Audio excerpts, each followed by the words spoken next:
지난번에 우리는 다윗이 사울을 죽일 수 있는 기회가 있었음에도 불구하고 죽이지 않고 살렸다고 하는 이야기와, 그리고 사울에게 나타나서 자신이 죽일 수 있었지만 죽이지 않았다고 하는 것을 이야기해서 사울의 양심에 호소를 한 그 장면들을 우리가 살펴보았습니다. 오늘 읽은 사무엘상 24장 16절부터 22절까지의 말씀은 바로 그 뒤에 나오는 장면을 기록하고 있는데요. 다윗의 이야기를 듣고 난 사울 왕은 엄청난 충격을 받게 되었습니다. 자기는 이 다윗을 죽이기 위해서 혈안이 되어 있고 무슨 방법을 써서라도 다윗을 죽이겠다고 그렇게 달려가고 있는데, 다윗은 자기를 죽일 수 있는 기회가 있었음에도 불구하고 자기를 죽이지 않고 자기에게 어떤 해도 끼치지 않고 살려주었다고 하는 그 사실 때문에 사울 왕은 엄청난 충격을 받게 되었습니다.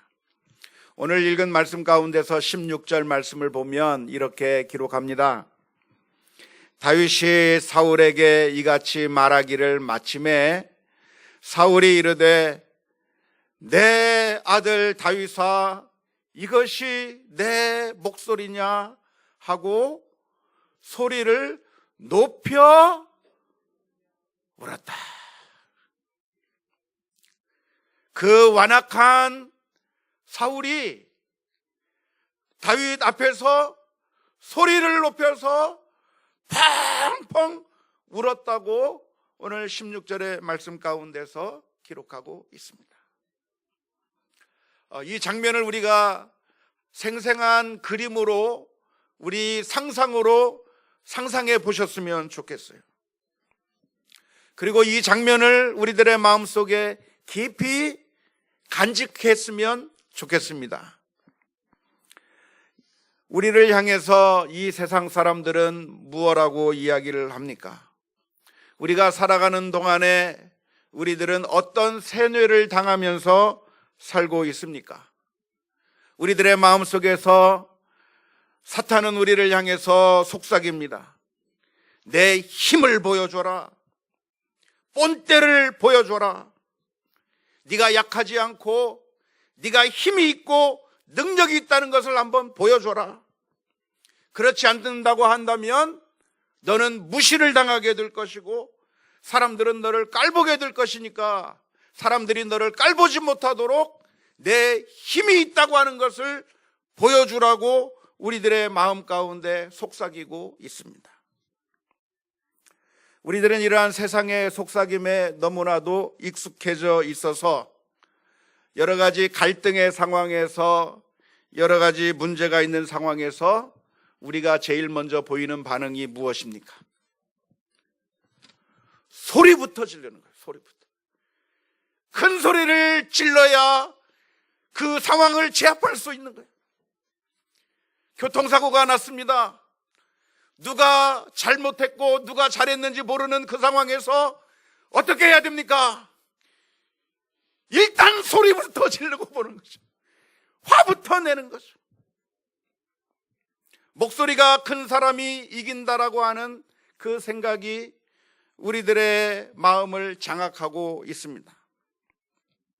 하지만 우리가 조금이라도 얕보이게 된다면 결국 상대방에게 얕잡아 보일 것이고, 그래서 우리가 여러 가지 손해를 당할 것이고, 결국 이 세상에서 힘들고 어렵게 살아갈 수밖에 없기 때문에 이 녹록지 않은 세상 가운데서 승리하며 살아가는 일이 있다고 한다면 잔뜩 허세를 부리면서 내가 무엇인가 된 것처럼 나의 권력을 자랑하고 능력을 자랑해야만 이 세상에서 싸움에서 승리할 수 있을 것이라고 하는 그런 사고방식에 우리가 잡혀 살아가고 있습니다. 그래서 성도들이라고 할지라도 우리들은 쉽게 전쟁 가운데서 승리해 버리기 위해서 우리가 가지고 있는 칼을 뽑아들면서 우리 자신을 방어하고 공격이 최선의 수비라고 하는 생각에 상대방을 공격하면서 우리가 손해를 보지 않으려고 하는 그런 태도로 살아가게 될 때가 많습니다. 예수님께서 십자가에 못 박혀 돌아가시기 전에 겟세마네의 동산 가운데서 병정들에게 잡혀가실 때 그 순간에 그 예수님을 보호하기 위해서 칼을 빼들었던 베드로처럼 위험한 상황이 들고 문제가 생긴다고 되면 우리는 그 순간에 우리가 가지고 있는 무기가 무엇인가를 생각하고 그 무기를 빼어들고 상대방을 공격하면서 그래서 승리해 보려고 하는 것이 우리들의 생각입니다. 죽기 아니면 까무러치기 게임 가운데서 그런 싸움에서 싸워서 이겨야만 우리들의 권리를 찾을 수가 있고, 그래야만 상대방을 제압할 수 있고, 그렇게 해야만 우리가 이 세상에서 겨우 살아갈 수 있을 것이라고 생각하면서 서로 지지 않기 위해서 열심히 싸우는데요, 그렇게 열심히 싸우게 되면 우리가 승리하고 우리가 결국 좋은 위치를 차지해서 모든 것이 해결되는 것이 아니라, 내가 싸우고 화를 내고 칼을 들고 싸우면 그러면 모든 문제가 다 해결되는 것이 아니라 그 결과는 피차 멸망하는 결과만 온다고 하는 사실을 분명하게 기억할 수 있기를 주님의 이름으로 축원합니다. 우리가 칼을 빼들면 상대방이 순순히 있을까요? 순순히 있는 것이 아니라 내가 빼든 칼보다도 더 큰 무기를 빼들고 우리를 향해서 달려오게 돼 있어. 그러면 그것을 방어하기 위해서 나는 무엇을 해야 됩니까? 더 큰 무기를 가지고 싸워야 되는 거예요. 결국 어느 쪽이든 승리하는 편은 없고 결국 양자가 모두 싸우다가 다쳐서 피차 멸망하고 피차 손해볼 수밖에 없다고 하는 것을 우리 성도들이 분명하게 기억할 수 있기를 주님의 이름으로 축원합니다. 그런데 싸우는 길 말고 여기 아주 정말 멋있고 정말 위대한 길이 하나 있습니다. 그 길이 무엇인가요? 싸우지 않는 길이에요. 무저항의 길입니다. 예수님께서 이렇게 말씀해 주셨습니다. 마태복음 5장 38절 39절의 말씀에 또 눈은 눈으로 이는 이로 갚으라 하였다는 것을 너희가 들었으나, 우리가 항상 듣는 말이죠. 나는 너희에게 이르노니 악한 자를 대적하지 말라. 누구든지 내 오른편 뺨을 치거든 더 세게 가서 싸워라가 아니라 어떻게 하라? 왼편도 돌려대라.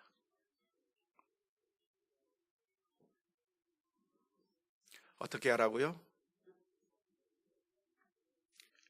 누군가 오른편 뺨을 때리면 같이 싸우지 말고 어떻게 하라? 왼편 뺨도 돌려대라.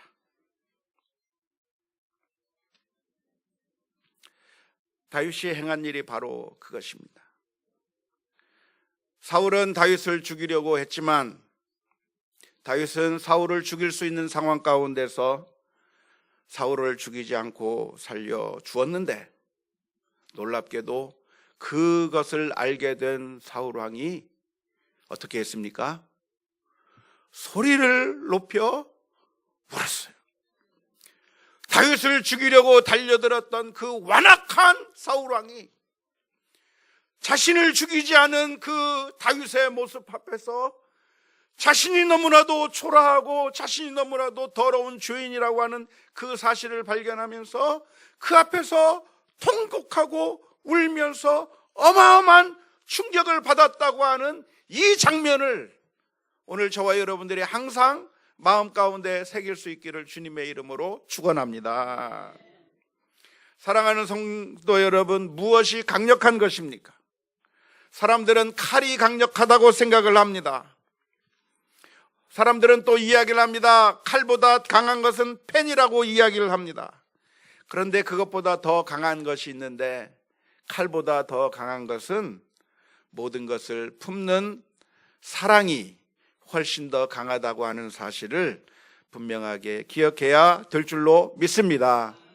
우리가 잘 아는 손양원 목사님은 사랑의 원자탄이라고 불리는 목사님인데, 손양원 목사님은 어떻게 했습니까? 자신의 두 아들을, 금쪽 같은 두 아들, 정말 그 두 아들만 생각하면 모든 시름이 사라지고, 정말 그 두 아들을 위해서라면 무엇이든지 할 수 있는 바로 그 두 아들, 정말 소중한 그 두 아들을 한날에 무참히 죽여버렸던 그 사악한 인간을, 그를 향해서 원수를 갚은 것이 아니라 오히려 사랑으로 품고 그 사람을 자신의 양아들로 받아들이게 되었을 때, 그 사악한 사람이 손양원 목사님의 사랑의 핵폭탄급 원자탄을 맞는 그 순간에 그 사람의 마음이 녹아지고 그 사람이 변화가 될 수가 있었다고 하는 이 사실을 오늘 저와 여러분들이 분명하게 기억해야 될 줄로 믿습니다. 오늘날 수많은 사람들이 예수 그리스도 앞에 나와서 믿음을 가지게 되는 이유가 무엇입니까? 우리가 예수 그리스도를 믿는 이유가 무엇이고, 온 지금까지 수천 년이 지나는 동안에 수많은 사람들이 예수 그리스도의 복음 앞에 굴복하고 있는 이유가 무엇입니까?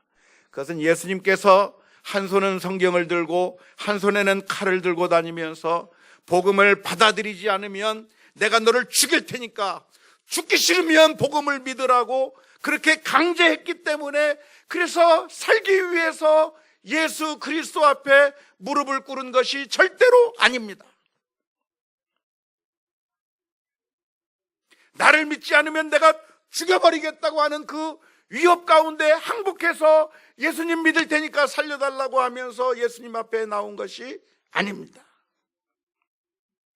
왜 수많은 사람들이 예수님 앞에 나오게 되었는가?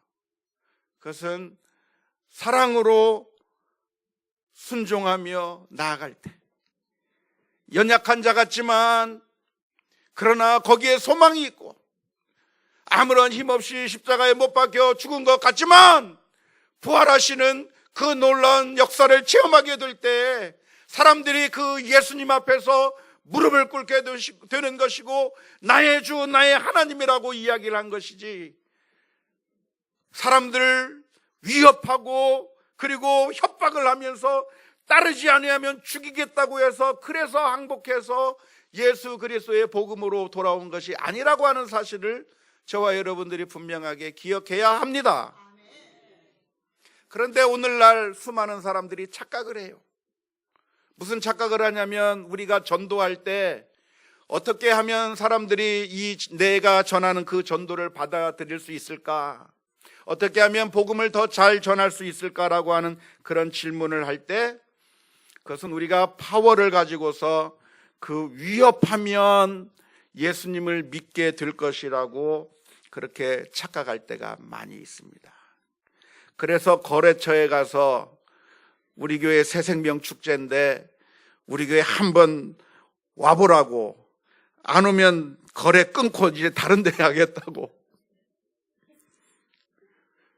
그러면 그게 무서워서 거래처 손님 놓치기 싫어서 새생명 축제에 오게 되면, 그러면 내가 전도를 잘했다고 생각하기 할 때가 많이 있어요. 회사에서 직장 상사가 직원들을 모아놓고 나와 함께 교회를 안 가면 가자고, 교회 좋은 말로 할 때 교회 한번 가자고 그렇게 이야기를 하는데, 분위기를 보아하니까 내가 교회를 안 가면 우리 부장 상사가 나를 아주 직장 생활하는데 굉장히 괴롭힐 것 같으니까 직장 생활에서 내가 편하려면 한 번쯤 가져와야 되겠구나 생각해서 나오면 그러면 전도를 잘하는 것이라고 착각할 때가 많이 있어요. 우리 자녀들이 배우자를 데리고 오면 교회 안 나가면 결혼 못 시켜 라고 이야기하면 그것이 무서워서 교회에 나오면 그게 전도를 잘하는 것이라고 생각하기가 쉽고, 군대에 가면 지휘관들이 무서워서 지휘관의 말을 따르기 때문에 그래서 교회에 더 많이 가는 방법이 그것이야말로 복음을 전하는 가장 멋진 방법이라고 생각하는 경우가 많이 있습니다. 하지만 그렇게 해서 복음이 제대로 전달되지는 않습니다. 물론 그런 기회를 통해서라도 억지로 교회에 나왔다가 억지로 그냥 살기 위해서 왔다가 하나님께서 은혜를 주셔서 그 사람들의 마음이 열리고 그래서 거기서 복음을 접하게 되고 그래서 신앙생활을 시작해서 전에는 내가 억지로 왔지만 이제는 내가 하나님을 알게 되고 이제는 내가 예수님을 알게 돼서 너무 기쁘고 감사하다고 하는 그런 고백이 나오는 경우들도 있지만, 사실은 그런 방법으로서 칼과 무력으로서 복음을 증거해서 제대로 복음이 전파되는 경우는 그렇게 많지가 않습니다. 사실 하나님은 어떤 하나님이시냐면 전능하신 하나님이에요. 하나님은 못하시는 것이 없고 하나님께서는 무력을 사용해서 완력을 사용해서 우리들을 굴복시키려면 굴복시킬 수 있는 전능하신 하나님이 우리 하나님이셔요. 그런데 그 하나님께서 말씀 한마디면 천지를 창조하고 하나님의 뜻이면 모든 것을 완벽하게 바꾸어 버릴 수 있는 그 하나님께서 힘과 칼로서 사람들을 굴복시켜서 하나님 앞으로 돌아오게 만드시는 것이 아니라 우리 주님께서 하신 일이 있다고 한다면 무엇을 하셨습니까? 우리들의 마음의 문 앞에 서서 문을 노크하시면서 내가 너희들의 문 앞에 서서 문을 두드리노니 내 음성을 듣고 문을 열면 내가 들어가서 너희와 함께 먹을 것이라고 초대하시면서 기다리고 계십니다. 사랑은 강제로 하는 것이 아니라 정말 주님의 사랑을 우리가 마음으로 열고 돌아오면 그래야만 참된 영접함이 되기 때문에 우리 주님께서 힘으로 하시는 것이 아니라 오히려 십자가를 지시면서 죽임을 당하였지만 그럼에도 불구하고 그런 걸 통해서 구원을 이루셨을 뿐만 아니라 우리들에게 요구하시는 것, 우리들을 부르시고 계시지만 억지로 끌고 가서 복음을 증거하신 것이 아니라, 예수님을 믿게 하신 것이 아니라 우리들의 마음의 문 앞에 서서 우리들에게 꽃을 하나 들고 내 사랑을, 내가 얼마나 너를 사랑하는지 아느냐라고 사랑을 구걸하며 기다리고 계신 분이 우리 주님이라고 하는 사실을 저와 여러분들이 분명하게 기억해야 될 줄로 믿습니다. 초대교회 시절이 어느 정도 지나가고 알렉산더 대왕이 콘스탄틴 황제가 로마 황제로서 전 세계를 정복하며 기독교를 국교로 만들어낸 이후로에 사람들은 기독교 국가가 된 로마 제국에서 살아남기 위해서는 기독교인이 되어야만 했었습니다. 기독교인이 되지 아니하면 정부의 관료로 취직할 수가 없고 사업을 할 수가 없고, 황제가 기독교를 국교로 선포해 버리니까 그때부터는 모든 사람들이 기독교인이 되지 아니하면 생활 자체가 힘들어서 결국 모든 로마 사람들이 기독교로 개종하게 되는 그런 어마어마한 역사가 있었습니다. 전 국민이 기독교인이 돼버린 거예요.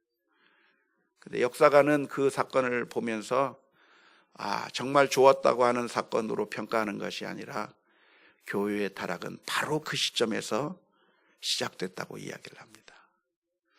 믿음이 없이 교회 안에 들어오고 믿음 없이 교회에 들어와서 한 자리 차지하게 되고 또 직분을 맡고 살아남기 위해서 교회에 들어온 사람들이 신앙으로 살아가는 것이 아니라 교회 안에서 이 세상의 방식을 전파하면서 결국 교회는 타락의 길로 걸어갈 수밖에 없었다라고 평가하고 있는 것이죠. 우리 하나님께서는 우리에게 강제로 복음을 증거하신 것이 아니라 우리가 죄악을 범하여 하나님의 원수가 되었을 때 하나님께서 우리를 심판해 버리신 것이 아니라 오히려 우리를 사랑하시고 또 우리를 위하여 십자가를 지심으로 말미암아 우리를 구원해 주신 그 복음의 진수를 저와 여러분들이 분명하게 기억해야 될 줄로 믿습니다. 로마서 5장 6절에서부터 8절 말씀해 보면 이렇게 기록합니다. 우리가 아직 연약할 때 기약대로 그리스도께서 경건하지 않은 자를 위하여 죽으셨도다. 의인을 위하여 죽는 자가 쉽지 않고 선인을 위하여 죽는 자가 혹 있거니와 우리가 아직 죄인 되었을 때에 그리스도께서 우리를 위하여 죽으심으로 하나님께서 우리에 대한 자기의 사랑을 확증하셨느니라. 사울왕은 다윗의 말을 듣고 충격 가운데서 이야기를 합니다. 사무엘상 24장 17절의 말씀에 이렇게 기록합니다. 다윗에게 이르되 나는 너를 학대하되 너는 나를 선대하니 너는 나보다 의롭도다. 20절 21절 말씀에서는 이렇게 또 기록합니다. 보라, 나는 내가 반드시 왕이 될 것을 알고 이스라엘 나라가 내 손에서 견고히 설 것을 아노니 그런즉 너는 내 후손을 끊지 아니하며 내 아버지 집에서 내 이름을 멸하지 아니할 것을 이제 여호와의 이름으로 내게 맹세하라 하니라. 다윗이 용서하고 사랑으로 대했을 때 어마어마한 사울의 회개의 장면이 있었다고 하는 사실을 분명하게 기억하는 이 시간 될 수 있기를 주님의 이름으로 축원합니다. 하지만 우리가 잘 아는 대로 사울의 회개가 계속된 것은 아니었습니다. 사울이 이렇게 회개하고 뉘우쳤지만 그것을 통해서 모든 문제가 해결이 된 것이 아니라 사울의 회개는 아주 드라마틱한 것이었고 정말 감격적인 회개였지만 그 사울의 회개, 사울이 충격을 받았던 것은 오래 가지 않았습니다. 우리가 계속 사무엘상의 말씀을 살펴보겠지만 조금 뒤로 가면 또다시 사울은 다윗을 죽이기 위한 여정을 떠나는 것을 우리가 보게 됩니다. 도대체 어떻게 된 것일까요? 사울이 회개에 막 큰 소리를 울부짖으면서 회개하고 미안하다고 그러고 나는 네가 하나님이 이스라엘의 왕이 될 것까지라고 그렇게 얘기했던 그 사울이 조금 뒤에 가면 또 다시 그 마음을 완악하게 해서 다윗을 죽이려고 했던 그것은 도대체 우리가 어떻게 이해를 하는 것이 옳을까요? 지금 오늘 본문에서 있었던 이 사울의 눈물과 회개, 사울의 충격이 가짜였을까요? 진짜였을까요? 진정성이 있었던 것일까요? 진정성이 없었던 것일까요?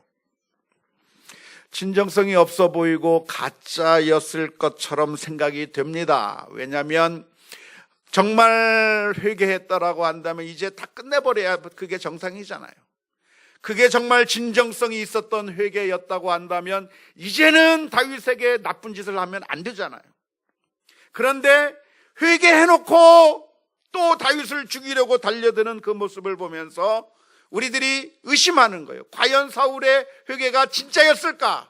진정성이 있었을까라고 우리가 의심하게 되는 겁니다.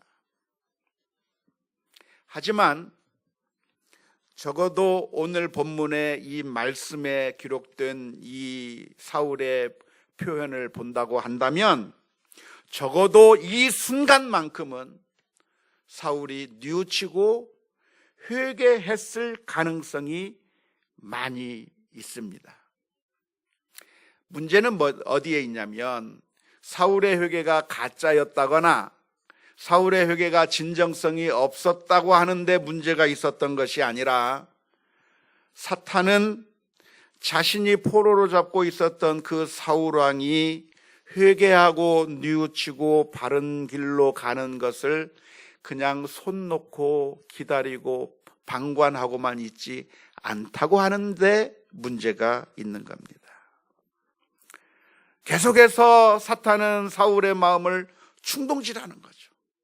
계속해서 충동질해서 다시 원상태로 돌아가게 만드는 거죠. 그런 예가 사울에게만 있는 것이 아니라 사실 모든 사람에게 다 있습니다. 바로 왕의 경우는 어땠습니까? 바로 왕은 모세를 만납니다. 그래서 모세가 내 백성을 보내라고 이야기할 때 듣지 않는데 엄청난 재앙을 만난 후에 바로 왕은 항복을 합니다.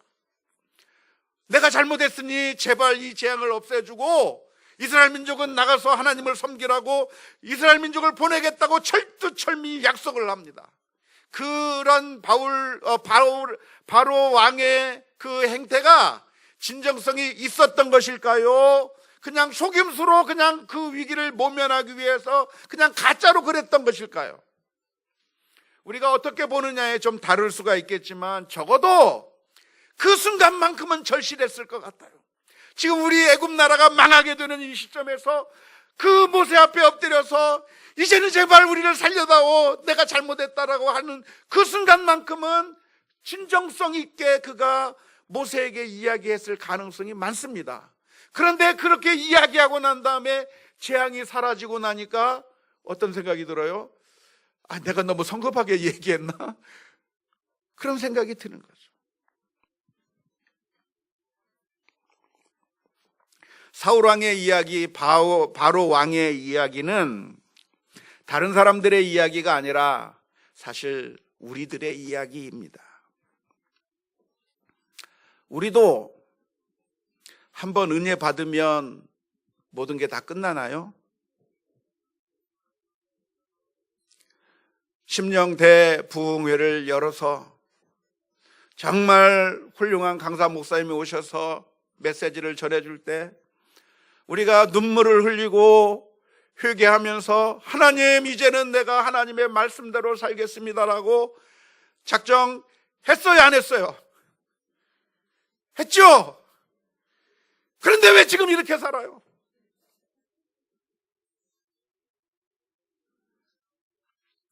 우리가 중고등부 시절에 수양회에 가서 눈물을 흘리면서 회개하고 하나님, 내가 하나님의 뜻대로 살겠습니다라고 했어요, 안 했어요? 했어요. 그런데 문제는 한 번 은혜 받고 한 번 하나님의 말씀에 우리의 마음이 은혜 받고 그래서 결단하면, 그러면 그걸로 모든 문제가 끝나고 이제 모든 문제가 다 해결되면 좋겠지만, 우리가 하나님 나라에 가기 직전까지 사탄의 공격은 계속되고 또 반복되고 또 반복되어서 우리는 그 순간순간마다 또 넘어지고 또 쓰러지고 또 실수밖에 할 수밖에 없는 것이 우리들의 모습입니다. 사탄이 우리를 공격하면 당황하지 않고 팍! 그래서 끝! 하면 얼마나 좋겠어요. 그 공격을 완전히 끝내버릴 수만 있으면 얼마나 좋겠어요. 우리가 성령 체험하기만 하면, 성령을 받기만 하면 모든 문제가 다 끝났으면 좋겠는데 그게 안 돼요. 방언을 하고 성령의 은사를 받고 그러면 모든 문제가 다 끝난다고 생각했는데 그렇게 안 돼요. 신앙이란 무엇인가? 신앙은 한 번 쇼부를 보는 것으로 끝나는 것이 아니라 기나긴 마라톤과 같은 경주라고 하는 사실을 기억해야 합니다. 마치 아기가 태어나는 것과 마찬가지인데요, 아기가 태어나는 것으로 끝나는 것이 아니라 걷기도 하고 뛰기도 하고 성장하면서 말도 유창하게 하면서 오랜 시간을 거쳐서 여러 가지 실패와 또 연단 가운데 조금씩 성장하면서 성장해 나가는 것과 같습니다. 사울 왕이 다윗의 그 엄청난 모습 가운데서 충격을 받고 내가 잘못했구나 라고 하는 사실을 깨닫고 뉘우쳤다고 한다면 이제 그것으로 모든 것이 해결되는 것이 아니라 그때부터 이제는 내가 죄악의 길로 가지 않고 믿음의 길로 걸어가겠습니다. 매일매일 하나님께서 원하시는 것이 무엇인지 또 살펴보고 성결한 삶이 무엇인지 또 살펴보고 그래서 부단히 노력하고 또 노력하고 매일매일 우리들의 삶을 연단하지 아니하면 결국 어느새 모든 은혜는 다 까먹고 원점으로 돌아가 있는 우리 자신을 발견하게 될 것입니다. 그런 과정들이 생략되게 되면 어떤 일들이 벌어지는가? 예수님께서 누가복음 11장 24절에서 26절에 기록한 말씀과 같은 현상이 나타나는 겁니다. 더러운 귀신이 사람에게서 나갔을 때에 물 없는 곳으로 다니며 쉬기를 구하되 얻지 못하고 이에 이르되 내가 나온 내 집으로 돌아가리라 하고 가서 보니 그 집이 청소되고 수리되었거늘 이에 가서 저보다 더 악한 귀신 7을 데리고 들어가서 거하니 그 사람의 나중 형편이 전보다 더 심하게 되느니라. 예전에 강도짓을 했던 사람, 살인죄를 저질렀던 사람이 유치장 교도소에 가서 감옥에 가서 거기서 예수님을 믿게 되는 그런 놀라운 변화가 있을 때가 있습니다. 그런데 그런 일들이 놀라운 변화가 있었다고 해서 그런 사람들을 함부로 목사로 세우면 안 되는 이유가 바로 여기에 있습니다. 한때 좋은 의미든 나쁜 의미든 유명했던 사람이 어느 날 갑자기 예수님을 믿게 됐다고 하는 것은 정말 센세이션을 일으킬 만한 그런 사건입니다. 대도라고 불리던 사람이 자신의 죄를 회개하고 예수님을 믿었다고 하는 그 사건, 정말 센세이션을 일으킬 만한 사건이죠. 야구 선수 가운데 강정호 선수가 여러 가지 문란을 일으키고 막 그랬는데 도미니카 공화국에서 정말 힘들고 어려운 시기에 선교사님을 만나 거기서 예수님을 영접하고 얼마 전에는 세례도 받고 지금은 피츠버그에 있는 한인교회를 다니면서 신앙생활을 잘하고 있다고 하는 얘기를 듣고 얼마나 감사한지 몰라요. 그런데 그런 살아있는 생생한 간증들이 정말 좋기는 한데 어떤 코미디언이 하나님을 믿었다, 어떤 살인자가 하나님을 믿었고 옛날에 불교의 스님이 하나님을 믿었고 운동선수가, 배우가, 그리고 여러 사람들이 예수님을 믿어서 목사가 되었다고 하는 이야기들도 많이 듣는데요. 그런데 결국 어떠한 모습을 보냐면 끝이 안 좋은 모습을 봐요. 대도가 목사가 된 후에도 계속해서 도둑질하는 거예요. 그 이유가 뭡니까?